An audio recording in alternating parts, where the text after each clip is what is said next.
నిన్న Sunday episode అయిపోయిన వెంటనే ఇంకా లైవ్లో చూస్తే ఒక సంఘటన జరిగింది. ఏంటి అనంటే ఇక దివ్య ఎలిమినేట్ అయిపోయి బయటికైతే వెళ్ళిపోతుంది కదా. ఇక చూస్తే హౌస్లో 2 వీక్స్ నుంచి దివ్యనే కిచెన్లో వంట చేస్తూ ఉంటుంది. ఇక అక్కడ పవన్ తనుజ కూడా ఇక హెల్ప్ చేస్తూ ఉంటారు. ఎక్కువ కుకింగ్ డిపార్ట్మెంట్ అంటే తనుజ, పవన్ అండ్ దివ్య. ఇంకా సుమన్ శెట్టి అంటే వెజిటేబుల్స్ కట్ చేసేయడం ఇలా చేస్తూ ఉంటాడు. అయితే నిన్న ఇంకా దివ్య ఎలిమినేట్ అయిపోయింది కాబట్టి ఇక మళ్ళీ పవన్ని చూస్తే పవన్కి బ్యాక్ పెయిన్. పవన్ కిచెన్లో నిలబడలేడు, వంట చేయలేడు, తనకి రెస్ట్ కావాలి. అయితే ఇక ఇక్కడ కళ్యాణ్ ఏం చేస్తాడంటే తనుజని ఇట్లా చేతులు పట్టుకొని రిక్వెస్ట్ చేస్తున్నట్టు తనుజ ఒక్క రిక్వెస్ట్ అంటాడు.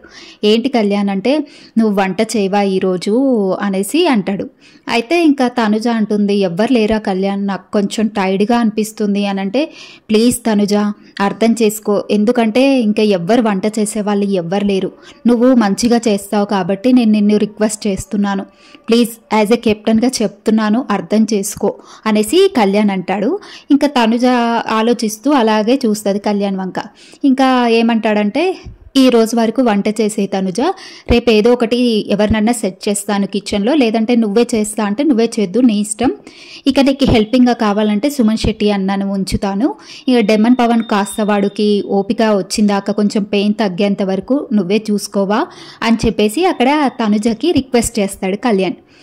ఇంకా సరేరా చెప్తున్నావు కదా, సరే చేస్తాను, ఒక 15 మినిట్స్ రెస్ట్ తీసుకొని తర్వాత చేస్తాను, ఏమన్నా ప్రాబ్లమా అనేసి తనుజ అనగానే ఏం ప్రాబ్లం లేదు, తర్వాతనే చెయ్యి, ఒక 15 మినిట్స్ రెస్ట్ తీసుకున్న తర్వాతే కిచెన్లోకి వెళ్ళి వంట చెయ్యి, నేనేమనను, నాకేం ప్రాబ్లం లేదు అని చెప్పేసి కళ్యాణ్ అంటాడు. ఇంకా సరే అని చెప్పేసి అక్కడ తనుజ అయితే సోఫాలో అలాగే పడుకొని ఉంటుంది. ఇంకా తర్వాత ఒక 15 మినిట్స్ తర్వాత కిచెన్లోకి అయితే వెళ్తుంది తనుజ.